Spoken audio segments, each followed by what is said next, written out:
এজন ল'ৰা ক্লাছ 5ত পঢ়ে আৰু তেওঁলোকৰ যে প্ৰিন্সিপাল আছিল সেইজন আহি তেওঁলোকক ক'লে যে সকলোকে ক'লে যে তোমালোকে ভৱিষ্যতত কি হ'ব বিচাৰা বা জীৱনত কি কৰিব বিচাৰা নিজৰ ড্ৰিম লক্ষ্য সেইটো নিজৰ খাতাত লিখি মোৰ ওচৰত লৈ আহা। সকলোৱে লৈ আহিল, সেই ল'ৰাজনক লৈ গ'ল।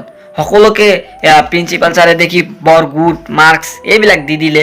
তাৰপিছত যেতিয়া লাষ্ট টাইমত সেই ল'ৰাজন তেওঁৰ সপোনৰ কথাবিলাক পৃষ্ঠাত লিখি টিচাৰজনক দিলে, প্ৰিন্সিপাল ছাৰক দিলে, তেতিয়া ছাৰে দেখি অবাক হৈ গ'ল। তেওঁ লিখিছে যে মোৰ 8,000 স্কুৱেৰ ফিটৰ এখন ঘৰ থাকিব, সেই ঘৰৰ চাৰিওফালে এটা মানে খেতি বাতি থাকিব আৰু তাত মই খেতি বাতি কৰিম আৰু মোৰ এটা ডাঙৰ গোৱাল থাকিব, বিভিন্ন ধৰণৰ গৰু ম'হ এইবিলাক থাকিব। কিন্তু তেওঁ আশা কৰিছিল ইমান ডাঙৰ, ইমান 8,000 ফিট মতলব স্কুৱেৰ ফিটৰ এটা বাৰী। কিন্তু যেতিয়া শিক্ষকে ক'লে, কিন্তু তেতিয়া কিন্তু সেই ল'ৰাজন গৰীব, সেই ল'ৰাজন থকাৰ কাৰণে এটা মানে সৰু এটা ঘৰ আছিল। যেতিয়া এই প্ৰিন্সিপালে ক'লে যে এইটোতো অবাস্তৱ এটা সপোন, তেতিয়া এই প্ৰিন্সিপাল ছাৰে ল'ৰাজনক ক'লে তুমি কালি ঘৰত গৈ ভাল এটা মানে লক্ষ্য লিখি লৈ আহিবা, তোমাৰ ভাল এটা লক্ষ্য যিটো বাস্তৱ জীৱনত মানে কৰিব পাৰিবা। তেতিয়া ল'ৰাজন ঘৰত গ'ল, দেউতাকক ক'লে যে দেউতাক মোৰ প্ৰিন্সিপাল ছাৰে এইবিলাক কৈছে যে মোৰ লক্ষ্য নাকি অবাস্তৱ, এইটো নাকি পূৰণ নহয়। তেতিয়া দেউতাকে ক'লে যে এইটো তোমাৰ প্ৰব্লেম, এই জীৱনত তুমি কি কৰিবা, তুমি কি কৰিব বিচাৰা এইটো তোমাক সিদ্ধান্ত ল'ব লাগিব, ইয়াত মই সহায় কৰিব নোৱাৰিম। তেতিয়া মানে সেই ল'ৰাজনে কালি স্কুললৈ গ'ল আৰু সেই প্ৰধান শিক্ষকক সেই কাগজটোৱে জমা দিলে।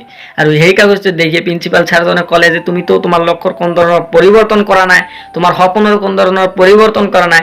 তেতিয়া ল'ৰাজনে ক'লে আপুনি যদি এই সপোনত মাৰ্ক নিদিয়ক, কিন্তু মই মোৰ সপোন এৰিব নোৱাৰিম। এই কথাটো কৈ ল'ৰাজনে তাৰ ক্লাছৰুমত গ'ল আৰু শিক্ষকজনে চাই থাকিল। কিছু বছৰ পিছত মানে সেই শিক্ষকজনে এটা ডাঙৰ 8,000 স্কুৱেৰ ফিটৰ বাৰী আৰু গোৱাল চচ মানে ভিজিট কৰিবলৈ গৈ দেখি তেওঁ আচম্বিত হ'ল। সেই ল'ৰাজনে সেই ঘৰৰ মালিক, যি ল'ৰাজনে সেই সপোনটো অবাস্তৱ বুলি শিক্ষকে কৈছিল, সেই ল'ৰাজনৰ গোৱাল, সেই ল'ৰাজনৰ ঘৰত ভিজিট কৰিবলৈ গৈছে সেই প্ৰিন্সিপাল ছাৰে। তো এই কাহিনীটোৰ পৰা আপোনালোকে এইটোৱে মানে শিকিব পাৰে যে নিজৰ সপোন কেতিয়াও এৰিব নালাগে।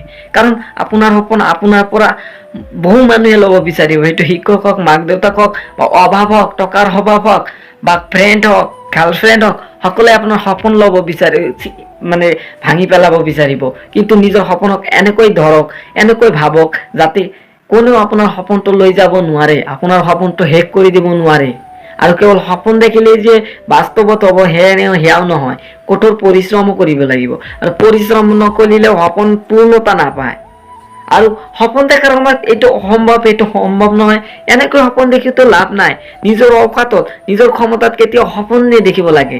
কাৰণ সপোন দেখিবলৈ হ'লে সৃষ্টিকৰ্তাৰো ক্ষমতাত দেখিব লাগে, কাৰণ সকলো কিছু সম্ভৱ, কিন্তু পৰিশ্ৰম নিজকে কৰিব লাগিব। সেইকাৰণে নিজে এনেকুৱা সপোন দেখক যিটো আনক মানে অসম্ভৱ লাগে, কিন্তু সেইটো কৰি দেখুৱাওক আৰু পৃথিৱীৰ মানুহে অচম্বিত হৈ যাব যে এই ল'ৰাজনে এই কাৰ্যটো কৰি দেখুৱাইছে। তো আজিৰ ভিডিঅ'টো ইমানটাই, আকৌ আহিম আৰু এটা নতুন ভিডিঅ'। তেতিয়ালৈকে সুস্থ থাকিব, ভাল থাকিব।